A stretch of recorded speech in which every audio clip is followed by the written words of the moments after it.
Hey guys, it's Matt again from Scorpius Tactical. So today we're going to go over the tuning aspects of an AR-15. Basically going over why you should tune, how to tune, some different options for in terms of your buffer and your gas block and just the whole system in general. So first off, we're going to go over the biggest reason why you should tune. I would say the biggest reason why you should actually tune your AR-15 is it's going to increase the lifespan of your actual parts. Biggest reason why, you're not putting unnecessary pressure on those parts. So when a rifle is overgassed, it basically is too much gas in the system than is necessary, causing excess wear and tear. Another benefit to actually tuning your gun is because it's not as much pressure as an overgassed gun, so it's just the amount of pressure it needs to have for the rifle to function, is you're actually going to have a softer shooting firearm at that point, going to make it a little bit easier to control. So just hopping right in there, so how do we actually gauge how much gas is in your AR-15 so when you're shooting it? Because you hear online, oh, some people are like, oh, this is an overgassed gun because it's punchy, or it's undergassed because it's not punchy. The biggest gauge that we have in terms of figuring out how much gas is in that system is the direction your brass is going. So typically 4 o'clock, so basically slightly back from going behind you, that's going to be on the money gas. So that is perfect. Anything forward of that 4 o'clock, so 3, 2, 1 o'clock, that's when you're getting into overgas territory. And once you hit that kind of 1:30, 1 o'clock, you're going to start to run into malfunctions and issues. And like I said, your parts are actually going to wear a lot faster than they need to wear. Anything either kind of back, or your bolt is not locking back on the last round, or it's not stripping that next round out of there, typically is undergas. There's not enough pressure in the system for that rifle to function properly. All right, so when we're talking about gassing, the biggest factors that we have to deal with are the gas port size on the actual barrel itself, so the whole diameter of that guy right there, the gas system length, so this one itself is a carbine length gas system. Sometimes your gas block, depending on whether it is an adjustable gas block or a standard low profile gas block, and then the actual dwell time of the barrel itself.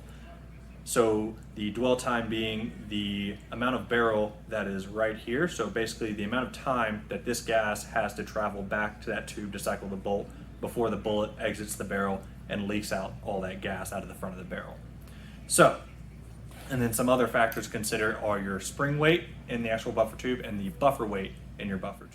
Okay, so working from the tip all the way back, as is tradition on YouTube, we're going to first hit a little bit more in detail on the dwell time. So dwell time, like I said earlier, is that length of barrel past the gas port and before the muzzle device, or basically the end of the barrel.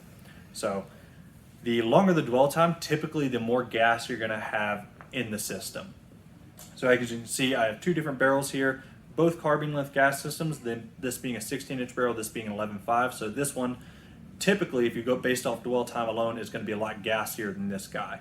There are other factors when it comes to this in terms of the gas port size, so how big that hole is actually drilled in the barrel itself. So it's hard to see on these, you probably won't be able to see it on camera, but the gas port size on the 16-inch barrel is considerably smaller than this 11.5, just to make up for that kind of dwell time issue that this thing's going to have. All right, so we just hit over dwell time, so now we're going to get into your actual gas block choices between a low profile gas block and a adjustable gas block. So the low profile is exactly what it kind of sounds like. Low profile, no adjustment in it. It is literally just a hunk of steel with some holes drilled in it. The adjustable gas block, like this one right here, actually has a little adjustment in there so you can choke off the gas in the gas block itself. Typically on AR-15s, especially on like hard use rifles, I don't recommend an adjustable gas block. I would only put it on, say, a competition gun where you really want to get that thing bleeding edge gas, or maybe an AR-10 where you really don't have a lot of options in terms of choking off that gas because it is a much higher pressures you're dealing with. Now that we've gone over your whole barrel side of the gas system, we're going to move back towards the buffer spring side. And this is a side that we typically play with when we're typically having overgas barrels, because most barrels from manufacturers come overgas. They do that just because they want that ammo, any ammunition you run, to run through there. So whether you're shooting steel case, 77 grain, high-end ammo, and everything in between. That being said, sometimes you want to choke off some of that gas. And like I said earlier, typically your gauge for figuring out how much gas is in there is that brass ejection. So say you're shooting and your brass is ejecting at 2 o'clock and you want to change that. So what I will do is, once you tell me that brass shooting 2 o'clock, I'm going to first start out by figuring out what you already have in the gun, whether it be a standard spring, a heavier buffer, standard buffer, anything like that. And then from there, I will typically recommend a spring swap. So these springs, they're made by Spring Co. They do a bunch of different weights, as you can see by the different colors they put on there. And what that does is actually those stiffer springs add more resistance to the actual cycling of the weapon. So it needs that more pressure to cycle the weapon. So you're going to get the correct gassing that way. So we just hit on springs and how that is my preferred way of actually tuning the gas system. Biggest reason that's my favorite way of tuning the gas system is when you throw a heavier buffer in there, you're fixing the gas system issue in terms of adding more weight back there. What happens though is you're fixing the gassing, but you're not really fixing that excess recoil that comes from the gassing. Biggest reason is you're adding more weight that's sitting there slapping your shoulder every time you pull the trigger. That being said, sometimes with certain companies, and especially with their shorter barrels, so they have a much shorter dwell time, so they really carve out that gas port.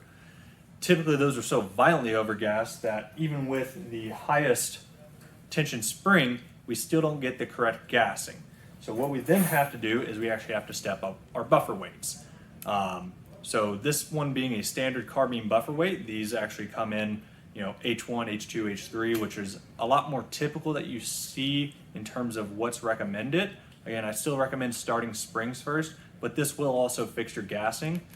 But like I said, I typically prefer that for my second choice on how to actually fix gassing, because this is the actual piece that's reciprocating back and forth, smacking your shoulder, adding to more recoil as you fire.